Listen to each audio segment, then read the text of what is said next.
Hello guys, welcome to my channel Tony Kusworo Tutorial.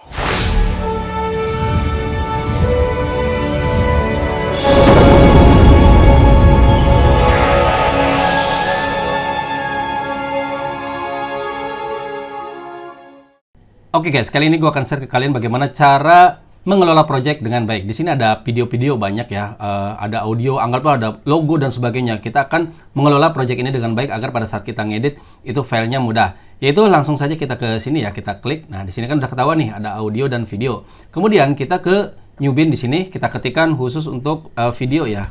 Ini nanti kita video, oke, enter. Kemudian ke new bin yang baru, kita ketik audio.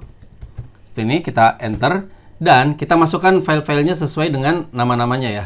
Misalkan untuk ini video, kita drag ke video seperti ini. Dan ini juga sama, kita blok aja ya, khusus video. Kemudian kita tarik, masukkan ke video seperti ini. Ya, tutup. Nah, ini khusus audio, kita blok semuanya dan masukkan ke audio drag seperti ini.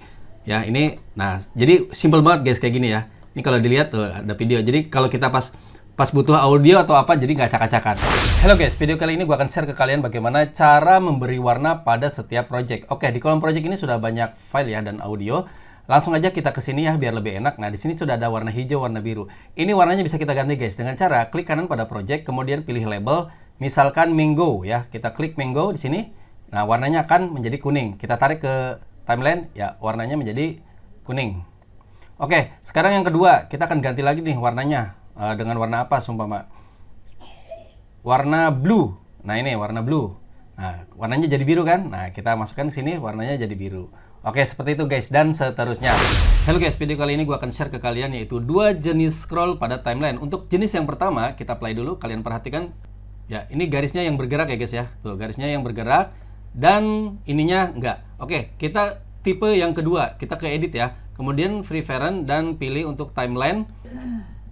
Di timeline playback auto scrolling ini, page scrollnya kita klik, di sini kita pilih smooth scroll, kemudian klik OK. Dan sekarang perhatikan perbedaannya. Kita play.